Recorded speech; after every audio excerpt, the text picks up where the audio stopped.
السلام علیکم ورحمۃ اللہ وبرکاتہ نحمدہ ونصلی علی رسولہ الکریم اعوذ باللہ من الشیطان الرجیم بسم اللہ الرحمن الرحیم پارہ نمبر 10 کا خلاصہ۔ پارہ کے آغاز میں مال غنیمت کی تقسیم کا طریقہ بیان کیا گیا ہے کہ مال غنیمت جتنا بھی حاصل ہو اس کو 5 حصے کر لیا جائے، اس میں سے 5واں جسے خمس کہتے ہیں 1/5 یعنی 1/5 اس کو اللہ، رسول، یتیموں، مسکینوں اور مسافروں کے لیے الگ کر دیا جائے، باقی 4 حصوں کو مجاہدین اسلام کے اندر تقسیم کر دیا جائے۔ یہاں سے پارہ کا آغاز ہے، یعنی مال غنیمت کی تقسیم کا طریقہ بتا دیا گیا ہے۔ جس بات کا سوال سورہ انفال کے شروع میں تھا، سب سے پہلے اللہ اور اس کے رسول کے اختیار کو سمجھایا گیا، پھر ساری جنگ کی صورتحال کو واضح کرتے ہوئے اللہ کی مدد، مومنوں کی نشانیاں اور مومنوں کی سچی علامات کو بیان کر کے بعد میں مال غنیمت والے سوال کا جواب دیا کہ مال غنیمت کی تقسیم اس میں سے خمس نکالنے کے بعد ہوگی، اور خمس اللہ اور اس کے رسول، یتیموں، مسکینوں، مسافروں وغیرہ کے لیے ہے۔ اس میں اگلی بات یہ ارشاد فرمائی گئی کہ شیطان بڑی چاپلوسی کرتے ہوئے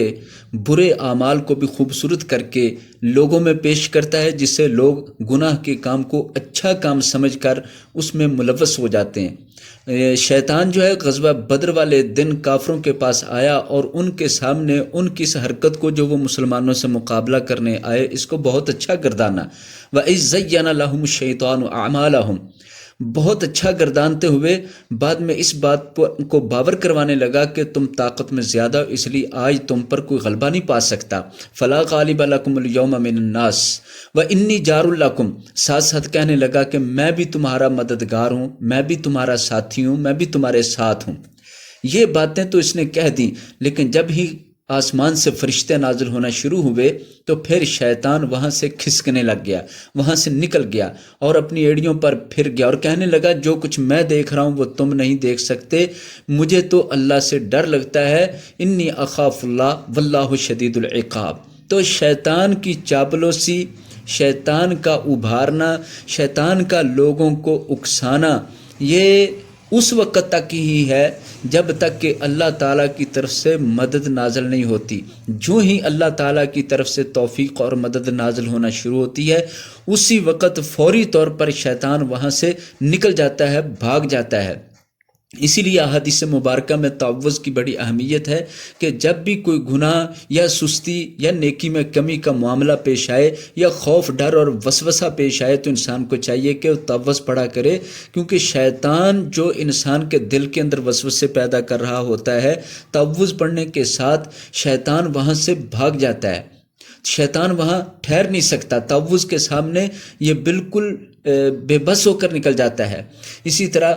تسمیہ پڑھنے پر بھی شیطان کو اتنا کمزور اور بے بس بتایا گیا ہے کہ جس طرح ایک مکھی وہ بالکل چھوٹی سی رہ جاتی، شیطان بھی اسی طرح اللہ کے نام کے سامنے، بسم اللہ کے سامنے بالکل سکڑتا ہوا ایک مکھی جتنا رہ جاتا ہے۔ تو شیطان کی چاپلوسیوں سے بچنے کا اور شیطان کے اس طرح وسوسوں سے بچنے کا حکم دیا گیا ہے، اور اللہ تعالیٰ کے حکموں پر کھڑے رہنے کا حکم ہے۔ جب اللہ تعالیٰ کی مدد آتی ہے تو شیطان ناکام ہو جاتا ہے، جس طرح غزوہ بدر کے اندر ناکام ہو کے وہاں سے نکل گیا تھا۔ اس کے بعد فرعون اور آل فرعون کی بربادی کا ذکر کیا گیا۔ دیکھیں فرعون بہت بڑا بادشاہ تھا، بہت بڑی طاقت تھی، بہت بڑی سلطنت تھی، بہت مال و دولت تھا، بہت بڑی اس کی فوج تھی، اس وقت کا سب سے بڑی طاقت والا تھا، سب سے زیادہ قوت والا شخص تھا، بڑا ظلم کیا، بڑی زیادتی کی اس نے۔ تو اصل بات یہ ہے کہ اتنی بڑی قوت اور طاقت رکھنے والا بھی اللہ تعالیٰ کے عذاب سے بچ نہیں سکا۔ تو اللہ تعالیٰ نے اس سورہ مبارکہ کے اندر اور اس پارہ کے اندر فرعون اور آل فرعون کے 4 جرم بیان کیے ہیں جن کی بنا پر ان کو ہلاک اور برباد کیا گیا۔ وہ 4 جرم یہ ہیں، سب سے پہلے نمبر پر کفر، انہوں نے اللہ کی آیتوں سے کفر کیا۔ دوسرے نمبر پر تکذیب، اللہ کی آیتوں کو جھٹلایا، ان کا مذاق اڑایا، ان کا تمسخر اڑایا۔ تیسرے نمبر پر کثرت گناہ، بہت گناہ کرتے تھے، ہر طرح کے گناہ کرتے تھے، ہر وقت گناہوں میں ملوث رہتے تھے۔ نمبر 4 ظلم، جو انہوں نے بنی اسرائیل پر بدترین ظلم کیا، بچے ذبح کیے، بہت زیادہ ظلم اور ستم کرتے رہے۔ تو یہ 4 جرائم بیان کر کے فرمایا انہی گناہوں کی وجہ سے اور انہی جرائم کی وجہ سے اللہ تعالیٰ نے ان کو تباہ اور برباد کیا ہے۔ تو طاقت کسی کی کتنی بھی بڑی ہو، گناہ اسے لے ڈوبتے ہیں، گناہ اسے برباد کر کے رکھ دیتے ہیں، جرم اسے آخر کار بے عزت بھی کرتا ہے اور ختم بھی کر دیتا ہے۔ تو اگلی بات یہ ارشاد فرمائی کہ اے مومنو تم جہاد کی تیاری رکھو۔ جہاد کی تیاری کے لیے اللہ تعالیٰ نے 2 خاص قسم کے حکم دیے۔ پہلے حکم میں ارشاد فرمایا وَأَعِدُّوا لَهُم مَّا اسْتَطَعْتُم مِّن قُوَّةٍ وَمِن رِّبَاطِ الْخَيْلِ، اے اہل ایمان تم ان کافروں کے لیے تیاری رکھو جہاں تک ہو سکے، جتنی تم میں طاقت قوت اور تمہارا بس چلتا ہے، تم اپنے زور اور اپنی قوت کو ان کافروں کے لیے تیار رکھو، مستعد رہو، چکنے رہو۔ وَمِن رِّبَاطِ الْخَيْلِ، اور گھوڑوں کو بھی جنگ کے لیے تیار رکھو، ان کو بھی سرحدوں پر باندھ کے رکھو، ہر وقت گھوڑے تمہارے تیار رہنے چاہیے۔ اس کا فائدہ کیا ہوگا؟ جو تیاری کی جائے، ابھی جنگ شروع نہیں ہوئی لیکن تیاری کا پہلے حکم ہے، بلکہ ہر وقت حکم ہے کہ آپ ان کافروں کے لیے تیار رہو۔ اصل اس کا فائدہ ساتھ ہی اس اگلے جملے میں بتایا گیا ترہبون بہ عدو اللہ وعدوکم وآخرین من دونہم لا تعلمونہم اللہ یعلمہم۔ تمہاری اس تیاری کی وجہ سے کافر لوگوں کے دلوں پر رعب طاری ہو جائے گا، وہ تم سے مقابلہ کرنا یا مقابلے کی سوچ بھی سوچنا اس سے ڈر جائیں گے۔ تمہارے بھی دشمن، اللہ کے بھی دشمن ڈر جائیں گے، اور وہ لوگ جو چھپے ہوئے دشمن ہیں اور تمہیں پتہ نہیں ہے لیکن وہ اندر ہی اندر خفیہ طور پر تمہارا نقصان کرنا چاہتے ہیں، وہ بھی ڈر جائیں گے۔ پتہ چلا جنگ کی تیاری جنگ کو روک دیتی ہے۔ اگر تیاری نہ ہو تو دشمن حملہ کرنے کی جرت کرتا ہے، اور اگر تیاری ہو تو دشمن حملے کی جرت ہی نہیں کر پاتا۔ پھر اس کے بعد اللہ تعالیٰ نے فرمایا جو بھی تم جہاد کی تیاری میں خرچ کرو گے اللہ تعالیٰ تمہیں اس کا بھرپور بدلہ عطا فرمائے گا۔ اس کے اگلے رکوع میں فرمایا یا ایھا النبی حرض المؤمنین علی القتال، اے نبی مومنوں کو قتال پر، کافروں سے لڑائی کرنے پر ابھاریے، جوش دیجئے۔ یہ جو لفظ حرض یہ واضح کرتا ہے کہ نبی صلی اللہ علیہ وسلم کو اللہ تعالیٰ نے اس بات کا پابند بنایا اور اس بات کا حکم دیا کہ آپ مومنوں کے دلوں کے اندر کافروں کے خلاف لڑنے کا جذبہ شدت کے ساتھ بیدار کریں، اور کافروں کے خلاف ان کے دل کے اندر بہت زیادہ ولولہ بھر دیجئے۔ لہذا حرض تحریض دینا، بہت شوق دلانے کو کہتے ہیں۔ تو شوق اس بات کا دلانا کہ کافروں کے خلاف لڑنا، تو آپ صلی اللہ علیہ وسلم نے پھر اتنا جوش دلایا، اتنی اہمیت دلائی، اتنی ترغیب دی، اتنی فضیلت بیان فرمائی کہ احادیث کی کتابیں اس چیپٹر سے بھری ہوئی ہیں کہ کافروں کے خلاف لڑنے پر قدم قدم پر اللہ تعالیٰ کتنا راضی ہوتا ہے اور اللہ تعالیٰ اس پر کتنا زیادہ اجر اور ثواب عطا فرماتا ہے۔ میدان جہاد کے ہر قدم کے بدلے پوری زندگی تہجدوں اور روزوں میں گزرے تو اس سے کہیں زیادہ اللہ کی راہ میں اٹھنے والے قدم بہتر اور اعلیٰ ہوتے ہیں۔ اس لیے حدیث شریف میں فرمایا کہ کافروں سے لڑنے کے لیے جو آنکھ بیدار رہتی ہے پہرا دینے کے لیے، اللہ تعالیٰ نے اس پہ جہنم حرام کر دی ہے، اور جو قدم اللہ کی راہ میں لڑائی کے لیے جہاد کے لیے نکلے اور غبار آلود ہو گئے، من غبرت قدمہ فی سبیل اللہ حرمہ اللہ علی النار، اللہ نے ان قدموں پر بھی جہنم کی آگ کو حرام کر دیا ہے۔ لہذا یہ جہاد کی ترغیب اور جہاد کی تیاری کا حکم بھی 10ویں پارے کے اندر بہت زور کے ساتھ دیا گیا ہے۔ اس کے بعد قیدیوں کا معاملہ تھا، وہ بھی اسی پارہ اور اسی سورہ کے اندر بیان کیا گیا ہے، اور اس جو 70 قیدی کافروں کے گرفتار کر لیے گئے تھے، 70 لوگ ان کے قتل ہو گئے تھے، تو قیدیوں کے متعلق صحابہ اکرام کے اندر آپس میں یہ مشاورت تھی۔ آپ صلی اللہ علیہ وسلم نے جب مشورہ مانگا تو حضرت ابو بکر رضی اللہ عنہ نے مشورہ دیا کہ ان لوگوں سے فدیہ لے کر ان کو چھوڑ دیا جائے اور فدیہ غریبوں میں بانٹ دیا جائے تاکہ غریبوں کی بھی مدد ہو سکے۔ دوسرے نمبر پر حضرت عمر رضی اللہ تعالیٰ عنہ سے جب مشورہ لیا گیا تو انہوں نے یہ مشورہ دیا کہ ان سب کو قتل کر دیا جائے، اور قتل کرنے کے لیے بھی ان کے رشتہ داروں کے حوالے کر دیا جائے تاکہ وہ اپنی تلوار سے اپنے ہی کافر رشتہ داروں کو قتل کریں، تو یہ ثابت ہو جائے کہ ہماری رشتہ داری خون والی چھوٹی ہے اور ہماری دین کی رشتہ داری، ایمان کی رشتہ داری وہ اعلیٰ، افضل اور سب پر فائق ہے۔ اسی طرح آپ صلی اللہ علیہ وسلم نے ایک اور صحابی سے بھی مشورہ لیا، انہوں نے یہ مشورہ دیا کہ ان سب کو آگ میں جلا دینا چاہیے۔ مختلف مشورے تھے، لیکن آپ صلی اللہ علیہ وسلم کو حضرت ابو بکر رضی اللہ تعالی عنہ کا مشورہ پسند آیا، تو آپ صلی اللہ علیہ وسلم نے ان قیدیوں کو فدیہ لے کر چھوڑنے کا کام شروع کیا۔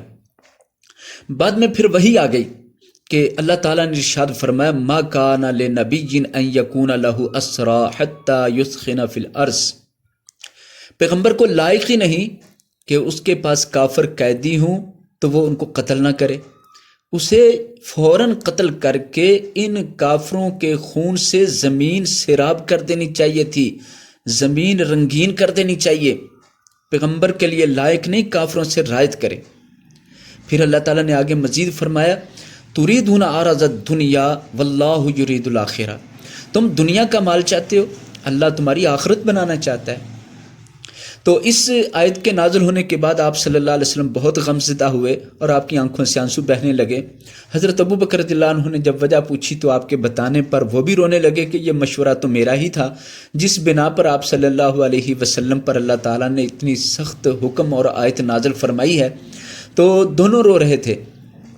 اور ارادہ یہ تھا کہ جو ان سے فدیہ لیا ہے اس کو پھینک دیتے ہیں، استعمال نہیں کرتے، یہ تو ہمارے لیے حرام ہو گیا کہ اللہ تعالیٰ ناراض ہو گیا، اللہ تعالیٰ کو یہ فیصلہ پسند نہیں آیا۔ تو پھر یہ آیت مبارکہ نازل ہوئی لولا کتاب من اللہ سبق لمسکم فیما اخذتم عذاب علیم، اگر اللہ نے معاف کرنا، درگزر کرنا پہلے سے نہ لکھ دیا ہوتا تو جو تم نے فدیہ لیا اس کی وجہ سے تم پر بڑا عذاب نازل ہوتا۔ پھر فرمایا فَكُلُوا مِمَّا غَنِمْتُمْ حَلَالًا طَيِّبًا، جو مال غنیمت کے طور پر تم نے فدیہ لے لیا ہے یہ بھی مال غنیمت ہی ہے، حلال ہے، پاک ہے، اسے کھا سکتے ہو، استعمال کر سکتے ہو۔ وَاتَّقُوا اللَّهَ، ہاں اللہ سے ڈرتے رہو۔ تو تین یہ حکم ہو گئے کہ اللہ تعالیٰ نے اس مال کو، اس فدیہ کو حلال اور جائز قرار دے دیا، استعمال کرنے کے قابل ہو گیا۔ پھر اس کے بعد ارشاد فرمایا اے پیغمبر صلی اللہ علیہ وسلم ان کافروں سے، جو کافر قیدی آپ کے پاس سے رہائی پا کے مال دے کر جا رہے ہیں، ان سے کہہ دیجئے کہ اگر آئندہ کے لیے ان کے دل کے اندر اسلام کے بارے، مسلمانوں کے بارے میں کوئی خیر ہوگی تو اللہ تعالیٰ اس خیر کے بدلے میں ان سے چھنے ہوئے مال کے بدلے میں بہتر عطا فرمائے گا اور ان کی بخشش بھی فرما دے گا۔ تو وہ دل کی خیر کا مطلب اصل میں یہ ہے کہ اگر یہ دین کی طرف آ جائیں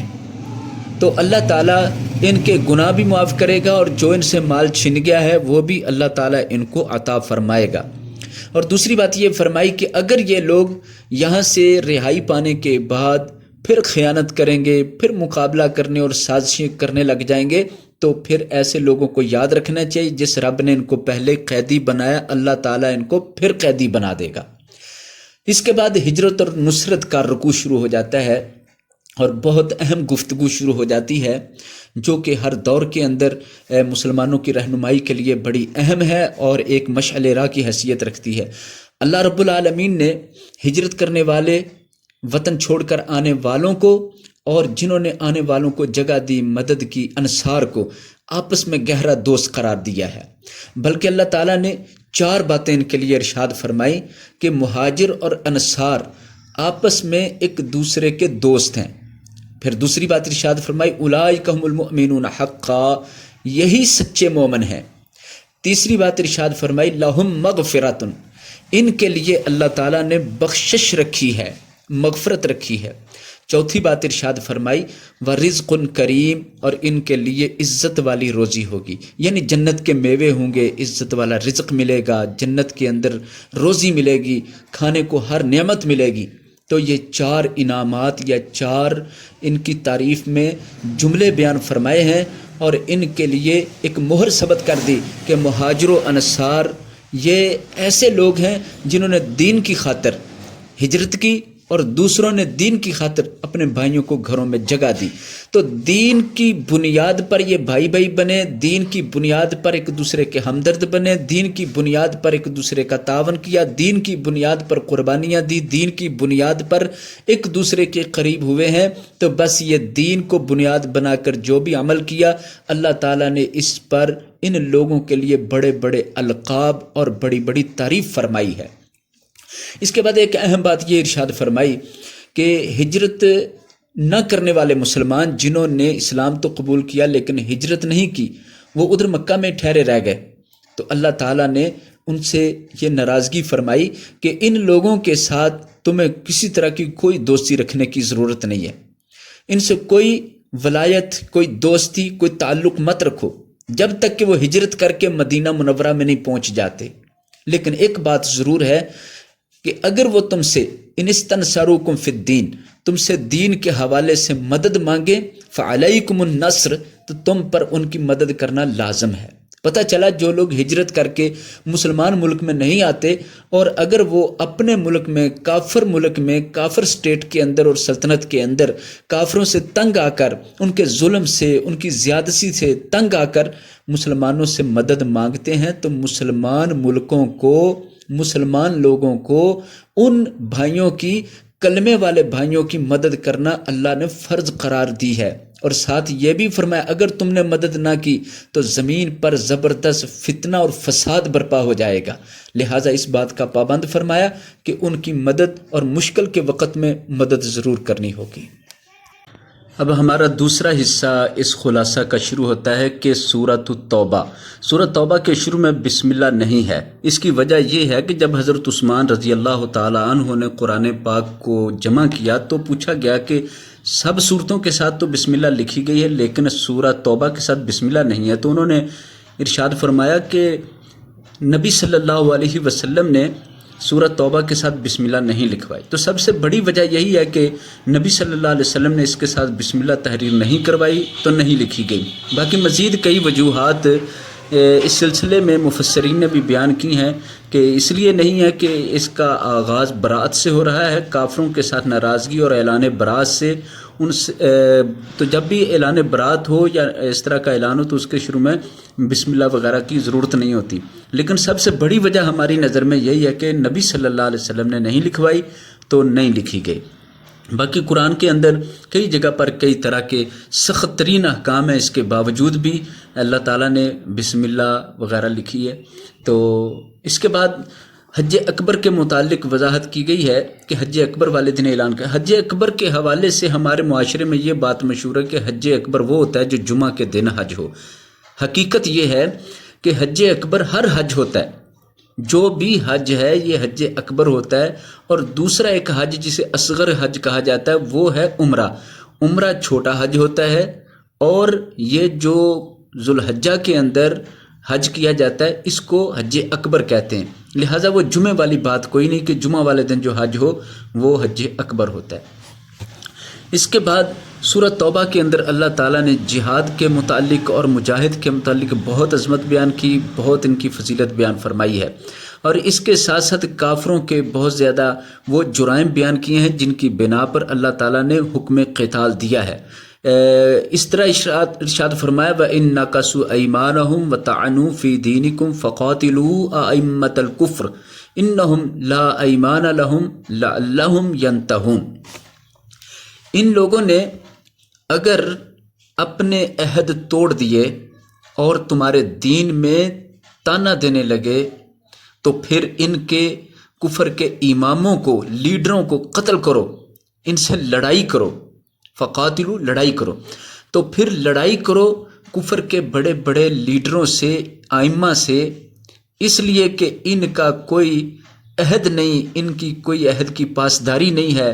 اور جب ان کو چوٹ پڑے گی تو پھر یہ باز آئیں گے۔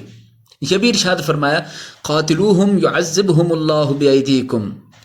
ان کافروں سے قتال کرو، مقابلے میں لڑائی کرو، اللہ تعالیٰ ان کافروں کو تمہارے ہاتھوں کے ذریعے عذاب دے گا، وَيُخْزِهِمْ ان کو رسوا کرے گا، وَيَنْصُرَكُمْ عَلَيْهِمْ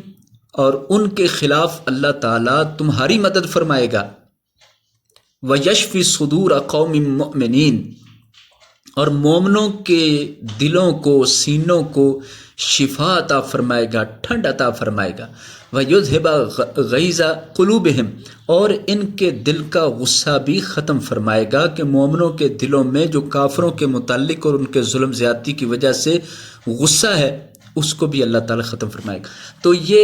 فوائد بھی جہاد کے بتا دیے، ضرورت بھی جہاد کی بتا دی، اور یہ بھی بتا دیا کہ وہ کون سے جرائم ہیں جن کی بنا پر ان کافروں پر حملہ کرنا اور ان سے مقابلہ کرنا فائدہ مند ہے، ضروری ہے، اور اس کے کتنے سارے فوائد اور کتنے سارے اچھے نتائج ہو سکتے ہیں، یہ اس حصے میں بیان کیے گئے۔ اب تیسرا حصہ ہمارے خلاصہ کا شروع ہو رہا ہے کہ اللہ تعالیٰ نے 8 طرح کی محبت کا ذکر کر کے پھر ارشاد فرمایا کہ اگر یہ جو دنیا کے اندر 8 قسم کی محبتیں ہیں، ان میں سے کوئی ایک محبت بھی اللہ رسول اور جہاد سے بڑھ گئی تو تم مجرم ہو۔ وہ 8 محبتیں کون سی ہیں کہ جن میں سے ایک محبت بھی اللہ رسول سے زیادہ آگے بڑھ جائے تو انسان مجرم ہو جاتا ہے۔ ارشاد فرمایا قل ان کان آباؤکم و ابناؤکم و اخوانکم و ازواجکم و عشیرتکم و اموال اقترفتموها و تجارت تخشون کسادها و مساکن ترضونها احب الیکم من اللہ و رسولہ و جہاد فی سبیلہ فتربصوا۔ اللہ تعالیٰ نے ارشاد فرمایا اے پیغمبر صلی اللہ علیہ وسلم، آپ ان لوگوں سے کہہ دیجئے اگر تمہارے باپ دادا، تمہارے بیٹے، تمہارے بھائی، تمہاری بیویاں یا خامد اور تمہارا کنبہ قبیلہ، یہ سب 5 ہوئے، پھر 6 نمبر پر وَأَمْوَالٌ اقْتَرَفْتُمُوهَا، تمہارا مال و دولت جسے تم نے جمع کر کے رکھا ہوا ہے، وَتِجَارَةٌ تَخْشَوْنَهَا، اور وہ تجارت، کاروبار، بزنس جس کے گھاٹے سے تم ڈرتے ہو، اور وہ کوٹھیاں، گھر، محلات جو تمہیں بڑے پسند ہیں۔ یہ 8 چیزیں گن کر فرمایا اگر ان میں سے کوئی ایک چیز بھی زیادہ محبوب ہو گئی، احب الیکم من اللہ و رسولہ، اللہ اور اس کے رسول سے زیادہ تمہیں پیاری ہو گئی، اور اللہ کی راہ میں جہاد کرنے سے یہ چیزوں میں سے کوئی شے بھی تمہیں زیادہ پسند ہو گئی، تو پھر انتظار کرو کہ تم اللہ کے ایسے مجرم بن چکے ہو کہ کسی وقت بھی اللہ کا حکم اور فیصلہ تمہارے اوپر عذاب کا آ سکتا ہے۔ تو یہ 8 محبتیں دیکھیں تو یہی وہ چیزیں ہیں جو انسان کو دین سے روکتی ہیں، حق سے روکتی ہیں، انصاف سے روکتی ہیں، اور انسان کو گناہ کی طرف لے جاتی ہیں، غلط کام کی طرف لے جاتی ہیں۔ تو سب سے پہلے انسان باپ دادا کی حمایت، بچوں کی حمایت، اور اپنے بھائیوں، بیوی خامد اور اپنے قبیلے کی، ان کی محبت اللہ اور اس کے رسول کے حکم کے سامنے اگر لے آتا ہے تو ایسا شخص ایمان والا نہیں ہو سکتا، بلکہ اپنے ایمان کا وہ خانہ خراب کر رہا ہے، اپنے ایمان کو برباد کر رہا ہے، اپنے ایمان کے اندر نقص پیدا کر رہا ہے۔ اور پھر مال جمع کیا، اس سے محبت ہو جائے، یا کاروبار سے اتنی محبت ہو جائے، یا پھر اپنے گھر، کوٹھی، مکان سے اتنی محبت ہو جائے کہ اللہ اور اس کے رسول کے حکم چھوٹے پڑ جائیں یا ان کی نافرمانی شروع ہو جائے۔ اللہ رسول کے احکام کی نافرمانی صرف ان وجوہات اور ان چیزوں کے پیچھے کرتا ہو انسان، تو فرمایا کہ وہ شخص پھر مجرم ہو چکا ہے۔ اور اہم چیز جس جملے کو ساتھ جوڑا گیا وہ جہاد فی سبیلی، اللہ کی راہ میں جہاد سے زیادہ اگر یہ 8 چیزیں پسند ہیں تو پھر جان لو کہ تم مجرم ہو چکے۔ اب ہمارے خلاصہ کا چوتھا حصہ وہ ہے غزوہ حنین اور غزوہ تبوک کا ذکر۔ اللہ تعالیٰ نے اس پارہ کے اندر غزوہ حنین کا ذکر بطور نصیحت فرمایا، جو بہت بڑی نصیحت قیامت تک مسلمانوں کے کام آنے والی ہے کہ مسلمانوں کی تعداد زیادہ تھی اور حنین والے لوگوں کی تعداد کم تھی۔ تو اس وقت مسلمان یہ سوچنے لگے کہ ہماری تعداد ہر وقت بار کم ہوتی تھی تو ہم فتح پا جاتے تھے، آج تو ہماری تعداد بہت زیادہ ہے، اس لیے آج تو ہمیں ضرور فتح ملے گی۔ تو اللہ تعالیٰ نے یہ منظر دکھایا کہ فتح نہیں ملی، بلکہ میدان چھوڑ کر چھپنا پڑا، بھاگنا پڑا، جان بچانے کے لیے دوڑ لگ گئی۔ تو پھر اللہ تعالیٰ نے فرمایا کہ تمہاری کثرت نے تمہیں کوئی فائدہ نہیں دیا، اور کثرت کسی کو نہیں بچاتی، طاقت کسی کو نہیں بچاتی، بچانے والی ذات اللہ ہے، تم اسے بھول گئے تھے۔ اللہ تعالیٰ کو بھول گئے اور اپنی کثرت پر ناز کرنے لگ گئے تھے، تو دیکھ لو تمہاری کثرت پھر کام نہیں آئی۔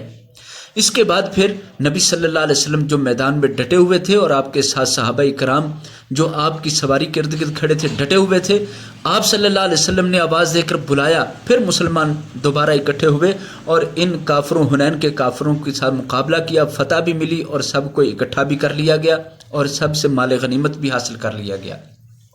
تو اس میں ایک بڑا سبق تھا کہ قلت و کثرت کے پیچھے نہ جاؤ۔ یہ چیزیں کافر لوگ دیکھتے ہیں کہ ہمارے پاس زیادہ فوج ہے، ہمارے پاس زیادہ اسلحہ ہے، ہمارے پاس ہتھیار زیادہ ہیں، ہمارے پاس جگہ اچھی ہے، ہمارے پاس کھانے پینے کا سامان زیادہ ہے، لہٰذا ہم فتح ہی پالیں گے۔ تو فتح ان چیزوں پر نہیں ہوتی، بلکہ فتح تو اللہ کے حکم سے ہوتی ہے۔ وہ چاہے کم من فئۃ قلیلۃ غلبت فئۃ کثیرۃ باذن اللہ، وہ تھوڑے لوگوں کو زیادہ لوگوں پر فتح دے دیتا ہے۔ تو یہ اللہ کے حکم سے ہے، اللہ ہی کو یاد کرنا چاہیے۔ اسی لیے جنگ کے اندر زیادہ سے زیادہ اللہ کو یاد کرنے کا حکم ہے کہ وَاذْكُرُوا اللَّهَ كَثِيرًا لَعَلَّكُمْ تُفْلِحُونَ، اللہ کا ذکر کرو، کتنا؟ کثیراً، زیادہ۔ جنگ کے اندر کثرت ذکر، زیادہ اللہ کا ذکر کرنے کا حکم دیا گیا۔ غزوہ تبوک کا ذکر کیا گیا جو ایک بہت بڑی جنگ تھی، خطرناک جنگ تھی اور ایک بہت طاقتور دشمن کے ساتھ جنگ تھی۔ تو اس غزوہ کے اندر حضور صلی اللہ علیہ وسلم اپنے اصحاب کو لے کر نکلے۔ حالات ایسے تھے کہ ان دنوں میں فصل بھی پکی ہوئی اور کٹائی کا وقت تھا، کٹائی کے وقت کسان کسی طرف نہیں جاتے، لیکن آپ صلی اللہ علیہ وسلم نے حکم دے دیا، صحابہ اکرام سب تیار، لیکن منافقین وہ بہانے کرنے لگ گئے، چھپنے لگ گئے اور وہ طرح طرح کی باتیں کرنے لگے اور یہ بھی سوچنے لگے کہ جس دشمن کی طرف جا رہے ہیں وہ اتنا بڑا دشمن ہے، اتنی بڑی طاقت ہے کہ ادھر جانے والے بچ کے نہیں آئیں گے۔ یہ دل کے اندر ڈر تھا، اور دوسری طرف لالچ اپنے گھر اور اپنی آبادی اور اپنے مال کا، اپنے اناج کا، اپنے باغات کا، یہ سارا لالچ تھا جس کا ذکر پہلے کیا گیا کہ یہ مال و دولت، یہ رشتے ناتے، یہ کہیں تم کو اللہ رسول اور اس کے جہاد سے دور نہ کر دیں۔ تو منافقین کے دل کے اندر انہی چیزوں کی محبت بھری ہوئی تھی،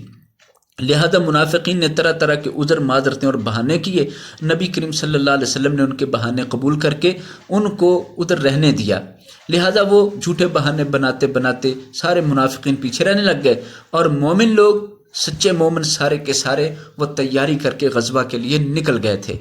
تو اللہ رب العالمین نے پھر کیا نتیجہ دیا، کس طرح ان منافقوں کا پول کھولا اور کس طرح مومنوں کو عزت اور مال غنیمت عطا فرمایا، اس کا ذکر اگلے پارہ نمبر 11 کے اندر ہوگا۔ تو اس کے اندر غزوہ تبوک کی تیاری، مسلمانوں کا جوش، جذبہ، ایمان اور منافقین کی دل کے اندر خوف والی کیفیت کا بیان کیا گیا ہے، اور ان کی لالچوں کا بیان کیا گیا اور ان کے جھوٹ کا بیان کیا گیا ہے۔ 5واں نمبر جو ہمارے 5 نکاتی خلاصہ قرآن کا آخری حصہ ہے، اس میں زکوٰۃ کا معاملہ ہے کہ اللہ تعالیٰ نے زکوٰۃ کا حکم بھی اسی پارہ کے اندر دیا، اور اس کا انداز بہت منفرد، بہت یونیک اور بہت عمدہ ہے۔ اللہ تعالیٰ نے ارشاد فرمایا والذین یکنزون الذھب والفضة ولا ينفقونها فی سبیل اللہ، جو لوگ سونا چاندی جمع کر کے خزانہ بنا بنا کے رکھ رہے ہیں اور اسے اللہ کی راہ میں خرچ نہیں کرتے، تو ان کو دردناک عذاب کی خوشخبری دے دو۔ یوم یحمى علیہ فی نار جہنم فتکوی بها جباہہم وجنوبہم وظہورہم، قیامت کا دن ہوگا تو اس دن ان کا یہی سونا چاندی، مال و دولت کے انبار جہنم کی آگ پر اچھی طرح تپائے جائیں گے، شدید گرم کر لیے جائیں گے، پھر 3 جگہ ان کی جلائی جائیں گی اور داغی جائیں گی۔ سب سے پہلے جباہہم، ان کی پیشانیوں پر لگا کر ان کی پیشانی داغ دی جائے گی، جلا دی جائے گی، سیاہ کر دی جائے گی۔ وجنوبہم، ان کے پہلو دائیں اور بائیں پہلو پر یہی سونا چاندی گرم کر کے لگا کے جلایا جائے گا۔ وظہورہم، اور ان کی پشتیں، ان کی پیٹھوں پر بھی لگایا جائے گا۔ اللہ معاف کرے، یہ اتنا سخت عذاب ہے کہ اللہ تعالیٰ اسی مال کو جس کی زکوٰۃ نہیں دی خزانہ بنا کے رکھا، اس لیے کہ حضور صلی اللہ علیہ وسلم نے ارشاد فرمایا جس مال سے زکوٰۃ نہ دی جائے وہ خزانہ ہے، وہ والا خزانہ جس کو قیامت کے دن سانپ بنا کر زکوٰۃ نہ دینے والے کے پیچھے لگایا جائے گا، یا پھر اس کو گرم کر کے اس کے پہلو، چہرے اور پشت کو جلایا جائے گا۔ پھر مصارف زکوٰۃ بیان کیے گئے ہیں کہ زکوٰۃ کن لوگوں کو لگتی ہے۔ 8 مصارف ہیں، انتہائی فقیر اور محتاج اور زکوٰۃ کے محکمے میں کام کرنے والے لوگ، اور اسلام کی محبت جن لوگوں کے دلوں میں پیدا کرنی ان کو بھی زکوٰۃ دے سکتے ہیں، اگرچہ وہ غیر مسلم ہیں لیکن ان کو اسلام کے قریب کرنا ہو تو زکوٰۃ ان کو بھی دی جا سکتی۔ رکاب یعنی کہ غلام آزاد کرنے میں بھی اس مال کو خرچ کیا جا سکتا ہے۔ غارمین مقروض لوگ ان کا قرض اتارنے کے لیے بھی دی جا سکتی ہے۔ فی سبیل اللہ، اللہ کی راہ میں، اللہ کی راہ کے اندر سب سے پہلے نمبر پر جہاد آ جاتا ہے۔ اسی طرح اور بھی اللہ کی راہ کے دین کے کتنے کام ہو سکتے ہیں کہ ان کے اندر بھی زکوٰۃ دی جا سکتی ہے۔ اگر کوئی اسی طرح کا رستہ ہو جو رفع عامہ کے لیے تو اس میں بھی زکوٰۃ کا پیسہ خرچ کیا جا سکتا ہے جس میں سارے لوگوں کو فائدہ ملنا۔ ابن السبیل مسافر ان کو بھی زکوٰۃ دی